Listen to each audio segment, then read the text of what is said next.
자, 안녕하세요. 사무사 TV입니다. 해야지. 네, 쑥스럽네 이거. 안녕하세요, 사무사 TV입니다.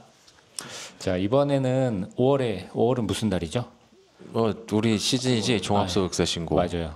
원래 상식적인 가정의 달이라고 맞아요. 아니야, 우리는 세무인들 가정은 중요하지 않아. 소득세가 중요해. 맞습니다. 5월은 원래 가정의 달인데 저희 종합소득세 달입니다. 그래서 이번에는 5월에 이제 종합소득세 대비해서 그 청년세액감면 한번 다뤄보려고 합니다.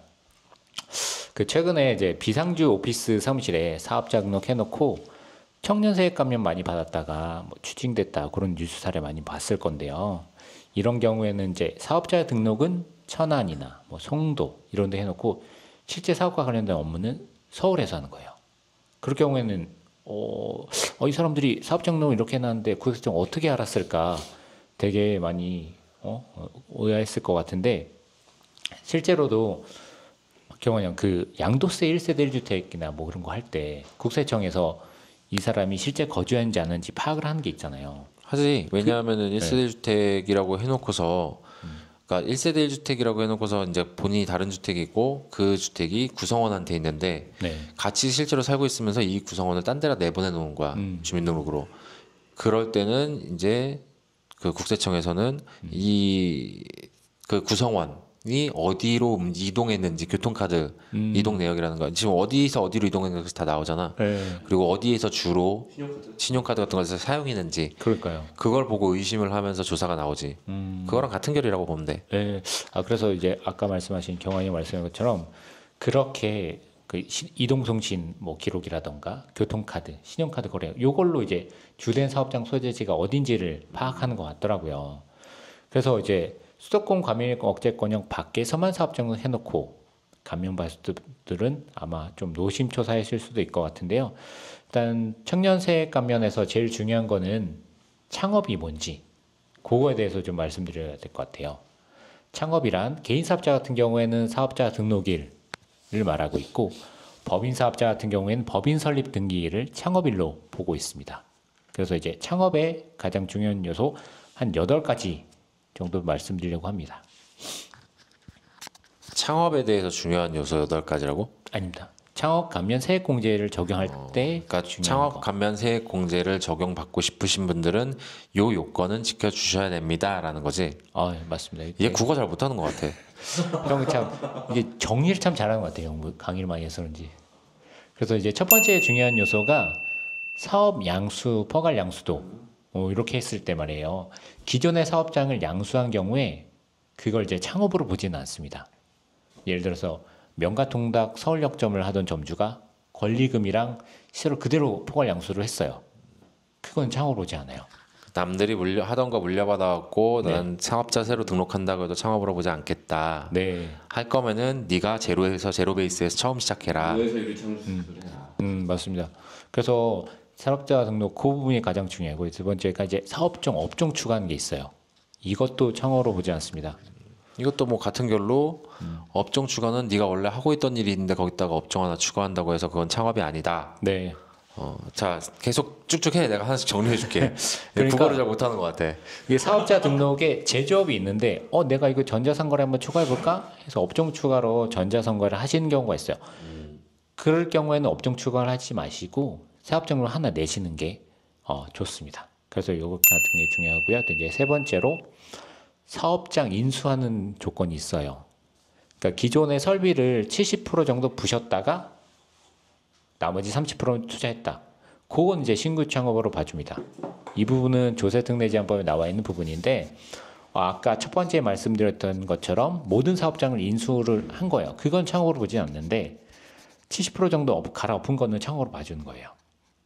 예를 들어서 이제 회전초밥집을 하고 있는데 거기다 권리금을 샀어요.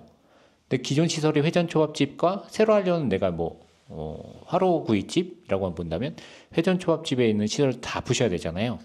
그렇게 했을 때 개체 비율이 30% 이하라면 창업으로 보지 않는 얘기입니다. 자, 이거는 뭐 같은 업종이긴 같은 음식점 업이긴 한데 쉽게 얘기해서 권리금이라는 거는 우리가 일반적으로 시설 인수 비용도 있겠지만 그 권리금이라는 거는 일반적으로 볼 때는 내가 이 자리에서 했기 때문에 이 자리가 되게 좋은 자리야. 내 이름으로 해갖고 되게 유명한 자리니까 이 유명한 자리에 자리값을 준다라는 개념도 있는 걸로 알고 있거든. 네, 맞습니다. 근데 그런 이제 권리금 주고 거기에다가 다른 업종을 한다라든가 그런 거는 인정을 해주겠다 이거고 네. 만약에 지금 70%라고 했는데 그러면 같은 업종을 만약에 회전초밥집을 하는데 회전초밥집을 거기서 나도 회전초밥집을 할 거야. 근데 싹 다 70% 정도는 다 기존 설비를 철거하고 내가 다시 새롭게 꾸며갖고 새롭게 하는 경우에는 인정이 된다는 거야? 맞습니다. 상호도 바꾸고? 네, 오케이.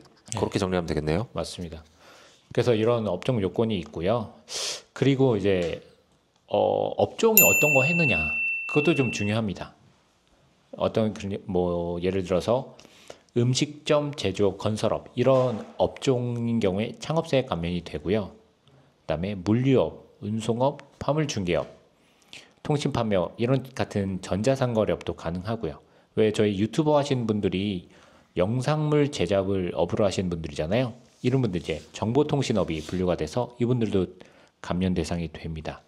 요거는 업종을 결국에 주의하라는 건데 네, 어떤 업종이 해당되느냐를 보는 것보다 어떤 업종은 안 되느냐를 보는 게 더 빠를 것 같아. 왜냐면 그렇죠. 웬만한 대부분의 업종은 되기는 되는데 네. 예를 들어 부동산업 그리고 우리 같은 전문직 네. 종들 이런 것들은 안 된단 말이야. 그것도 안 되죠. 그러니까 안 되는 항목들이 많지는 않아. 음. 그래서 그거를 정리해가지고 그 안 되는 걸 외운 필요는 없지. 그 안 되는 항목을 위주로 보시고 내가 여기 해당이 안 된다. 네, 나는 그러면 되는 거구나. 감면 대상이 되는 거구나라고 생각하시는 게 더 빠를 것 같아. 맞습니다. 아까 형이 말씀하신 것처럼 안 되는 업종 한번 말씀드려 볼게요. 전문과학 서비스업이라고 하는 그런 이제 전문 직업이나 경영 컨설팅업, 그다음에 스포츠 시설, 헬스장, 실내 골프장, 테니스장 뭐 이런 것들이 안 됩니다. 그래서 안 되는 업종이 좀 유의해야 되고요. 다음에 5번째가 연속해서 말씀드리는 게 5번째 안 되는 업종이 교육 서비스업, 태권도장, 학원, 그리고 단순 도소매업도 안 됩니다. 숙박업, 단순 도소매. 네, 부동산 매매, 부동산 임대, 부동산 쪽은 원래 혜택이 적으니까 맞아요. 전문직들이야 뭐 이런 거 받을 만한 그런 게 없지. 네, 그 됐으면 전문직업 좋겠지만. 당연히 안 되고, 그다음에 호프집이나 카페 이런 것도 업종이 안 됩니다. 카페 같은 경우에 왜 교회 같은 데 보면 빵을 일부러 팔잖아요. 만들어서. 그게 이제 창업세액 감면 때문에 일부러 빵을 만드는 거를 갖다 집어넣은 것 같아요. 그러니까 그냥 빵을 사다 팔면 안 되고 만들어서 팔아라. 네. 지난 시간에 다뤘었죠. 아, 그래요? 그거는 이제 그 청년이 창업 창업 증여세 과세 특례인데 거기에서는 이제 커피 전문점은 안 되지만 제빵업이나 이런 걸 추가하면 된다라는 그런 제한이 맞아요. 있었지. 네. 그다음에 6번째가 이제 감면율을 알아야 됩니다. 일단 감면을 할 때 청년인가 아닌가가 중요해요. 일반적으로 청년은 만 15세 이상에서 34세 이하의 자를 말하는데 만약에 병역을 이행했다. 그러면 이제 보통 요즘 군대가 24개월. 근데 뭐 해군은 더 짧을 수도 있고 뭐 공군도 길 수도 있고 하니까 2년 정도 치면 36세까지는 청년으로 봐주고요. 만약에 여기 직업군인이었다. 그럼 최대 6년까지 더 연장을 해줍니다. 그래서 현재 2025년 신고할 때 적용된 청년세액 감면이 조금 바뀌었어요. 수도권 과밀 억제권역 밖에서 창업한 경우라면 100%. 네, 비청년이라면 8천만 원 이하일 경우 100%, 8천만 원 초과할 경우 50% 이렇게 해줍니다. 자, 일단은 여성분들 창업자들 기준으로는 34세까지로 보면 되고 남성분들은 36세까지로 일반적으로는 대부분 군대 갔다 올 거니까 지금 91년생. 2년이 안 되나? 안 돼요. 지금 2년이 안 되는구나. 그리고 수도권 과밀 억제권역이라는 거는 해관부 거기 네이놈한테 물어보면 거기서 알려주니까 그 억제권역이 아닌 곳에서는 100% 감면을 받을 수 있고 창업한 경우에 그 안쪽에서는 이제 청년은 50%, 청년이 아니면 빵.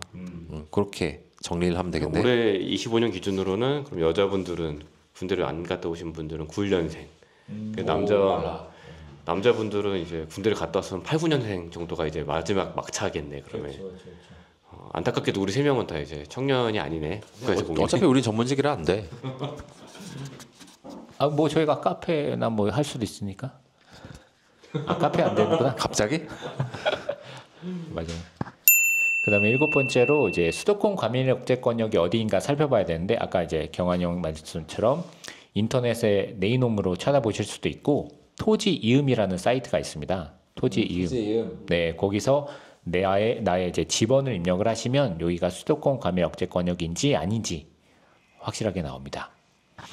특이한 점은 인천은 수도권 과밀 억제권역인데 송도나 청라, 남동공단은 또 이제 여기서 빠져요. 아 이제 발음도 안 돼.